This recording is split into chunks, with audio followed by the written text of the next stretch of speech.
जासूसों की धरपकड़ पर बहुत बड़ी खबर मिल रही है। ऑपरेशन मीर जाफर के तहत पाक जासूसों की गिरफ्तारी। पहलगाम हमले के बाद खुफिया एजेंसियों ने ऑपरेशन शुरू कर दिया है। पहले पाक के संपर्क में रहने वालों की जानकारी इकट्ठा की गई। जानकारी के बाद देश भर में जासूसों की ताबड़तोड़ गिरफ्तारियां की जा रही हैं। ये बड़ी और अहम जानकारी इस वक्त हम आपको बता रखे हैं। कैसे खुफिया एजेंसी लगातार सतर्कता बरतते हुए ऑपरेशन को चला रही हैं और जितने भी गद्दार हैं देश में, जो नमक खाते हैं देश का और दूसरे दुश्मन देशों के लिए काम करते हैं, उनकी धरपकड़ लगातार की जा रही है। एक एक करके सबको पकड़ा जा रहा है और ऑपरेशन मीर जाफर के तहत पाक जासूसों की गिरफ्तारी हो रही है। पहलगाम हमले के बाद खुफिया एजेंसी लगातार ऑपरेशन चलाए हुए हैं और पहले पाक के संपर्क में रहने वालों की जानकारी इकट्ठा की गई। जानकारी के बाद देश भर में जासूसों की ताबड़तोड़ गिरफ्तारियां भी अब की जा रही हैं। ये बड़ी और अहम जानकारी आपको बता रहे हैं।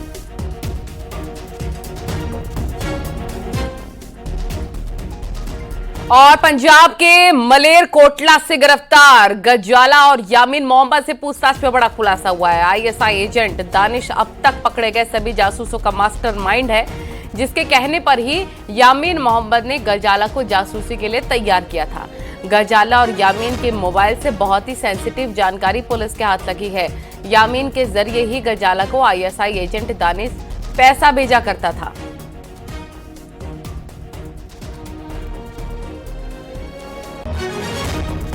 जासूसी मामले में भारत से डिपोर्ट किए गए पाकिस्तानी दूतावास के अधिकारी दानिश से जुड़ी कुछ बेहद ही अहम जानकारियां न्यूज 18 इंडिया के पास मौजूद हैं। जानकारी के मुताबिक दानिश पाकिस्तान का वीजा दिलाने के नाम पर घूसखोरी भी करता था। पाकिस्तान हाई कमीशन में दानिश की जासूसी का जाल। भारत के नागरिकों को देता था वीजा के नाम पर झांसा। एक वीजा क्लियर कराने के लिए 5,000 रुपए की घूस। गजाला को जासूसी के लिए दिए गए थे 20,000 रुपए। न्यूज 18 इंडिया के पास दानिश से जुड़े एक्सक्लूसिव सबूत। नई दिल्ली में पाकिस्तान हाई कमीशन के वीजा डेस्क पर तैनात था दानिश, लेकिन उसके असली इरादे थे भारत में जासूसी का नेटवर्क खड़ा करना। दानिश वीजा दिलाने के नाम पर लोगों को ट्रैप करता था और पाकिस्तान के लिए उनसे जासूसी कराता था। गजाला, जिसे पंजाब से गिरफ्तार किया गया, उसके पासपोर्ट पर पाकिस्तान का भी वीजा लगा है। इसी के जरिए गजाला से जासूसी कराई गई। न्यूज 18 इंडिया के पास उसके और यामीन मोहम्मद के पासपोर्ट की एक्सक्लूसिव डिटेल्स मौजूद है। दानिश का मोबाइल नंबर, जिसकी आखिरी 4 डिजिट हैं 8939, ये नंबर पाकिस्तान हाई कमीशन के नाम पर रजिस्टर्ड है। इसी नंबर से दानिश यामीन और ज्योति से व्हाट्सएप, स्नैपचैट और वॉइस कॉल पर बातचीत करता था। जानकारी के मुताबिक दानिश एक एक वीजा की फाइल क्लियर करने के लिए 5,000 रुपए की घूस लेता था। ये रकम यामीन मोहम्मद अपने पास जमा करता था और फिर इसे जासूसों के बीच बांटता था। इसी काम के लिए गजाला को 20,000 रुपए दिए गए थे।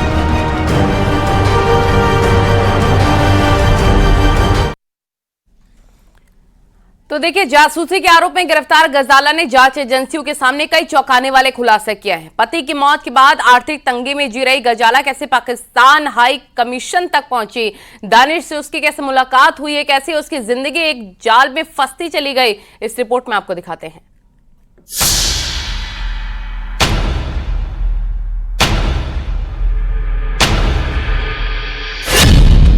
कैसे दानिश के संपर्क में आई गजाला,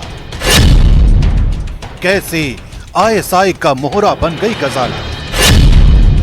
क्या है गजाला और दानिश के नजदीक आने की कहानी।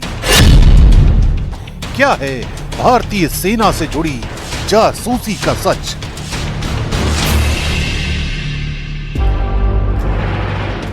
पंजाब की रहने वाली गजाला, जिसने कोरोना काल में अपने पति को खो दिया, अकेली और आर्थिक तंगी में फंसी गजाला पाकिस्तान में अपने रिश्तेदारों की मदद लेने की सोच रही थी और इसी तलाश में वो पहुंची पाकिस्तान हाई कमीशन, जहां उसकी मुलाकात हुई दानिश से।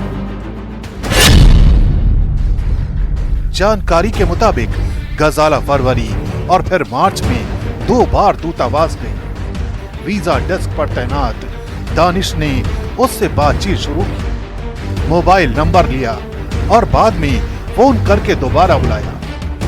वीजा के कागजों में कमी बताकर बातचीत को आगे बढ़ाया। दानिश ने गजाला से शादी का वादा किया, बताया कि वो पहले से शादीशुदा है लेकिन उससे शादी करना चाहता है।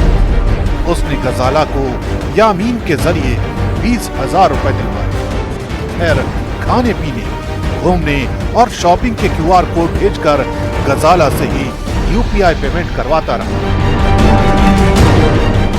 यही नहीं, दानिश ने गजाला से पूछा कि क्या पंजाब में भारतीय फौज की कोई जानकारी मिल सकती है, अगर हां तो उसे भेजो।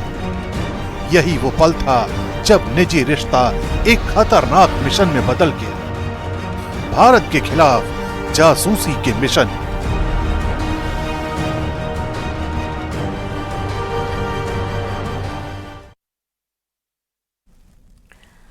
पंजाब और हरियाणा में जासूसी नेटवर्क का भंडाफोड़ हुआ है और पंजाब और हरियाणा से अब तक 14 पाकिस्तानी जासूसों को गिरफ्तार कर लिया गया। हरियाणा से 6 और पंजाब से 8 पकड़े गए जासूसों पर पाकिस्तान की खुफिया एजेंसियों के इशारों पर जासूसी का आरोप है। वहीं गिरफ्तार सभी जासूस ISI एजेंट दानिश के संपर्क में थे।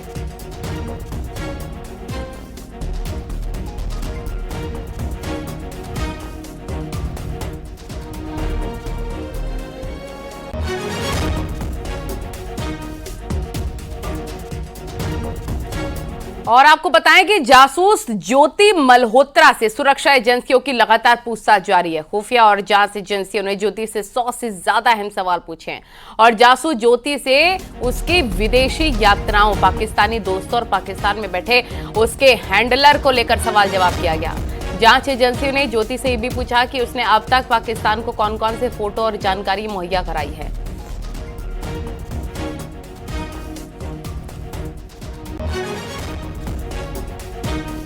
तो देखिए, लगता है कि पाकिस्तान अब सिर्फ जासूसों के भरोसे ही रह गया है। तभी तो देश के अलग अलग हिस्सों से रोज जासूस पकड़े जा रहे हैं। जासूसी के आरोप में गिरफ्तार ज्योति मल्होत्रा को लेकर रोज नए खुलासे हो रहे हैं। खुफिया एजेंसियों ने दावा किया है पाकिस्तान की यात्रा के दौरान ज्योति को वीडियो बनाने की ट्रेनिंग दी गई थी। वीडियो में क्या दिखाना है, यह भी ज्योति को बताया गया। ज्योति ने देश के अलग अलग हिस्सों में कई संवेदनशील इलाकों में वीडियो बनाए हैं। ज्योति 4 महीने में 30 से ज्यादा शहरों में गई और हर जगह उसने वीडियो बनाए। खुफिया एजेंसियों का दावा है पाकिस्तानी आकाओं के इशारे पर ज्योति ने वीडियो बनाए हैं। खास बात यह है कि पाकिस्तान में ज्योति का ट्रैवल प्लान बना। आरोप है कि यूट्यूबर ज्योति मल्होत्रा पाकिस्तानी उच्चायोग के एक अफसर दानिश अली के जरिए पाकिस्तान की खुफिया एजेंसी के संपर्क में आई।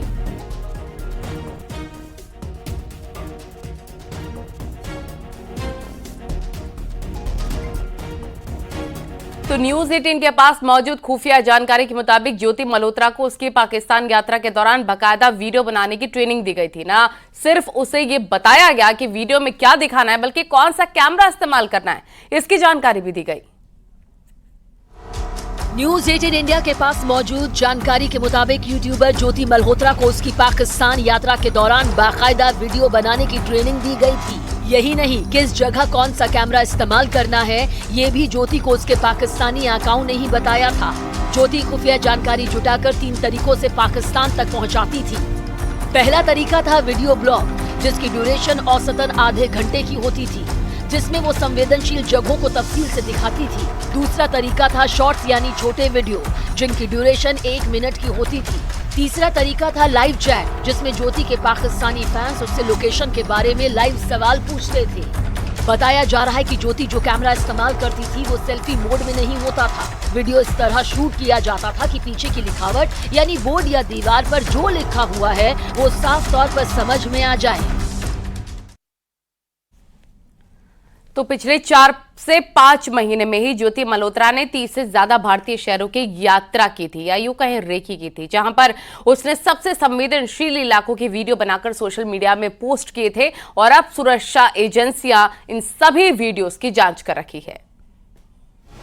खुफिया एजेंसी के सूत्रों के मुताबिक ज्योति को पाकिस्तान में जो वीडियो बनाने की ट्रेनिंग दी गई थी, उसमें उसे ये तक बताया गया था कि उसे कब कौन सा कैमरा इस्तेमाल करना है और कितनी देर में उसको ज्यादा से ज्यादा तस्वीरें लेनी हैं। ज्योति की बनाई हुई वीडियोस का आंकलन करने के बाद खुफिया एजेंसी को कुछ और अहम जानकारियां भी मिली हैं। ज्योति के पाकिस्तान में बनाए गए वीडियो की लंबाई कम थी, जबकि भारत में बनाए गए वीडियो की लंबाई बहुत ज्यादा होती थी। आमतौर पर यूट्यूबर या ट्रैवल ब्लॉगर इतने कम समय में इतना ट्रैवल नहीं कर पाते। पूरा खाका दिया जाता था कि कहां जाके किस भाषा में उसको किस लोकेशन को दिखाना है, और वो करती वैसे भी। और जैसे ही उसका वीडियो अपलोड होता, बहुत ही डिटेल में इन सारी चीजों की जानकारी वह अपने व्यूअर्स के सामने रखती। ज्योति अपने वीडियोस में संवेदनशील इलाकों की जानकारियां बेहद ही शातिर तरीके से डाल देती थी, जिसे पाकिस्तान में बैठे उसके आका आसानी से भारत के बारे में अहम इंफॉर्मेशन हासिल कर लेते थे। 4 महीने, 10 प्रदेश और 30 से ज्यादा शहरों की यात्रा। खुफिया एजेंसी की रिपोर्ट के मुताबिक यूट्यूबर ज्योति मल्होत्रा पहलगाम हमले से पहले लगातार देश भर के कई संवेदनशील इलाकों में जाकर वीडियोस बना रही थी। पिछले 4-5 महीनों में ज्योति नागालैंड, गुवाहाटी, बनारस, प्रयागराज, कुंभ, कश्मीर, केरल, बिहार और ओडिशा तक जा चुकी थी। अपनी प्रयागराज यात्रा के दौरान उसने दिल्ली से प्रयागराज तक का पूरा रोड रूट दिखाया। महाकुंभ में उसका फोकस वो पुल थे जहां ज्यादा भीड़ रहती थी। बनारस में ज्योति ने अपने वीडियोस में घाटों पर ही सबसे ज्यादा फोकस किया, जबकि बिहार से नागालैंड की यात्रा में वो हर अहम लोकेशंस के बारे में जानकारी देती रही। खुफिया एजेंसियां अब सतर्कता से ज्योति के हर ट्रिप की जानकारी जुटा रही है। साथ ही ये भी जानने की कोशिश कर रही है कि वो इस दौरान किन किन लोगों के संपर्क में आई थी। ऑपरेशन सिंदूर के बाद चर्चा में है देश के गद्दार। भारत का नमक खाते हैं, लेकिन इन पर आरोप लग रहा है पाकिस्तान की गुलामी करने का। पकड़े गए तो हर रोज नए खुलासे हो रहे हैं। सबसे बड़ा चेहरा यूट्यूबर ज्योति मल्होत्रा, लेकिन अब यूपी से भी कनेक्शन जुड़ गया। सुरक्षा एजेंसियां अब इन आरोपियों की कुंडली खंगाल रखी हैं और बड़े एक्शन की तैयारी की जा रही है। देखिए।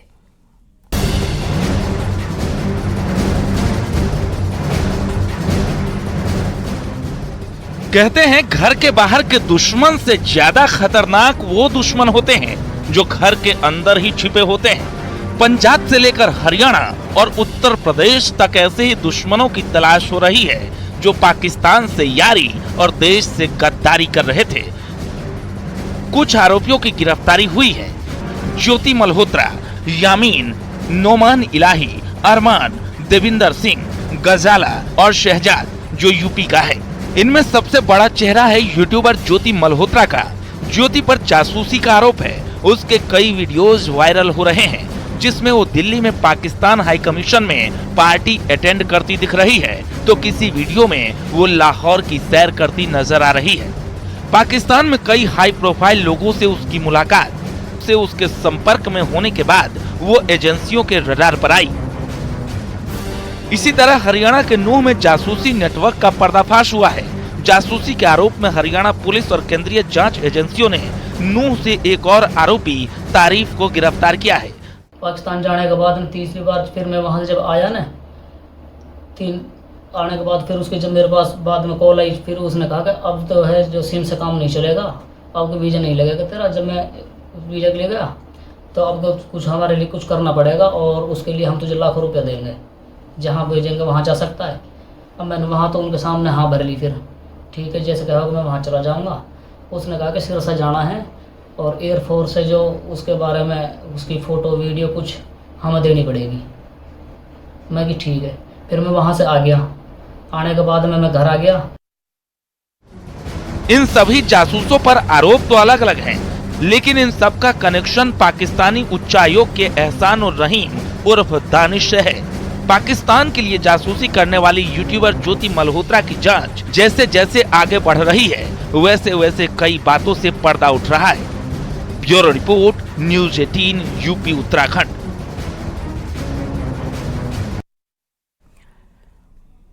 तो जासूस ज्योति का एक और वीडियो वायरल हो रहा है जिसमें ज्योति पाकिस्तान जाकर ऐसे सिलेक्टिव वीडियोस बना रखी हैं। इसमें दिखाया जाता है वहां के हिंदू बहुत खुश हैं, साथ ही ये भी बता रखी हैं पाकिस्तान में हिंदू आबादी भी बहुत है।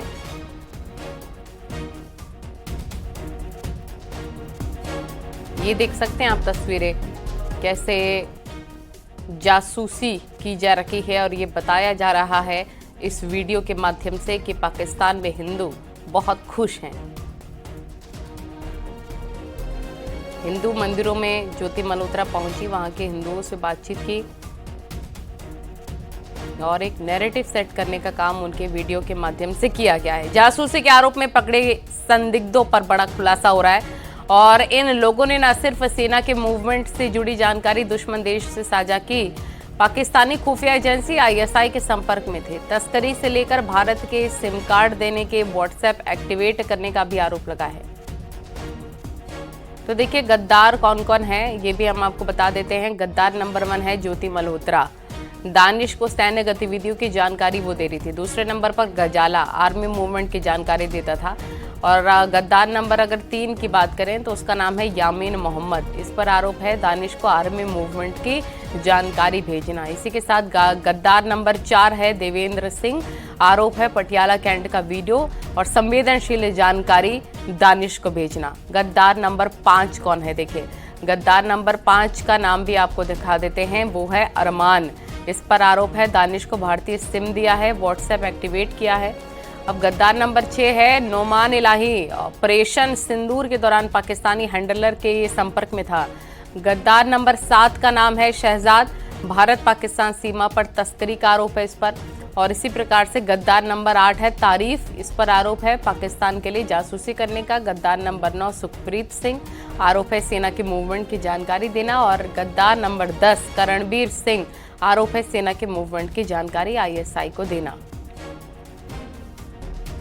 ये 10 गद्दार हैं देश के, और भी गद्दारों की तलाश की जा रही है। और चलिए खबरों में आगे बढ़ते हैं। इटावा में एक कातिल पति पूरा ड्रामेबाज निकला है। पत्नी के गायब होने की सूचना पुलिस को दी और खुद के गले पर ब्लेड से वार कर घायल हो गया। जांच हुई तो पता चला कि कथावाचक पत्नी गायब नहीं हुई, बल्कि पति ने ही हत्या करके लाश को छुपा दिया। खुलासे के बाद हर कोई दंग है, देखिए।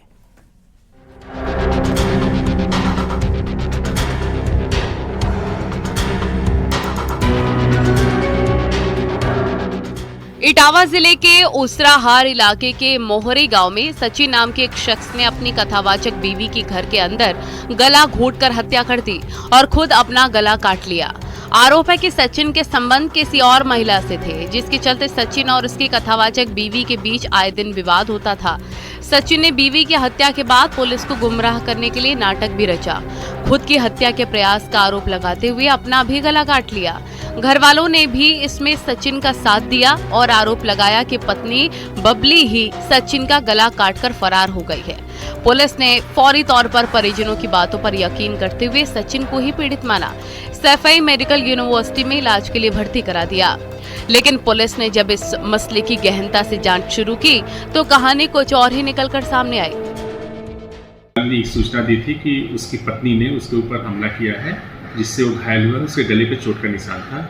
उसे हॉस्पिटल में भर्ती किया गया था और सुसंगत धाराओं में अभियोग पंजीकृत किया गया था। विवेचना के क्रम में ये पता चला कि सचिन ने अपनी पत्नी का मर्डर कर दिया है। शव उसके घर पे पड़ा हुआ था और उसने बहाना करने के लिए और गुमराह करने के लिए अपने गले पर भी चोट का निशान लगा लिया था। आज उसकी पत्नी का शव हम लोगों ने बरामद कर लिया है, उसे पोस्टमार्टम के लिए भेजा गया है। जो आरोपी सचिन है उसने अपनी पत्नी की हत्या करने की बात स्वीकार कर ली है। अग्रिम विधि कार्रवाई की जा रही है। उसराहार थाना प्रभारी सचिन के घर जांच करने पहुंचे। पुलिस को संदेह हुआ, इसके बाद सचिन के घर का ताला तोड़ा गया। घर के अंदर पहुंचते ही पुलिस की आंखें खुली की खुली रह गईं। कथावाचक बबली शास्त्री की लाश चटाई से दबाकर रखी गई थी। फॉरेंसिक टीम और पुलिस के अधिकारी भी मौके पर पहुंचे। इसके बाद पत्नी की हत्या करने की पूरी कहानी गांव में फैल गई। बॉडी पे हाथ का लगाया, हमारा अख्तियार ही नहीं है। हमारा अख्तियार क्या है बताइए, आप ही बताइए। हमारा अख्तियार ये है कि हम ये करें या मट्टी को हम लगाएं बुझाएं, हमारा तो अख्तियार है। हम तो कहा दंड, जिसने दंड किया है उसको सजा मिलना चाहिए। सचिन और उसकी पत्नी बबली के बीच कुछ समय से आपसी विवाद चल रहा था और इसी को लेकर घर में अक्सर कहासुनी होती थी। बबली की लाश मिलने के बाद कातिल पति बेनकाब हो गया। कल तक जो खुद को पीड़ित बता रहा था, अब खुद ही गुनहगार निकला। 8 साल पहले कथावाचक बबली शास्त्री के साथ सचिन बाथम ने प्रेम विवाह किया था, लेकिन सचिन के रिश्ते किसी और महिला से हो गए। इसके बाद सचिन और बबली के बीच टकराव शुरू हुआ और टकराव हत्या की वारदात तक पहुंच गया। बबली ने घर वालों की मर्जी के खिलाफ शादी की थी, लिहाजा मायके वाले उसकी लाश तक छूने से मना कर रहे हैं। हालांकि सचिन को कड़ी सजा की मांग जरूर कर रहे हैं। हम चिड़िया बकरियां चराने वाले अब हाल है, चिड़िया बकरियां चराए के लेके देर गई हमें जिम्मेवार सुनने को मिली। मैं बिटिया 10वीं पढ़ी थी, ज्यादा नहीं पढ़ी थी, भागवत कान लगे। इटावा में कत्ल की इस वारदात में पति न सिर्फ मास्टरमाइंड निकला, बल्कि पुलिस को भी गुमराह करने की कोशिश की। 8 साल पहले जिस बबली पर वो जान छिड़कता था और लव मैरिज की थी, उसी को मौत के घाट उतार दिया। फिलहाल पुलिस अब केस दर्ज कर जांच में जुट गई है। न्यूज़ 18 के लिए इटावा से दिनेश शाक्य की रिपोर्ट।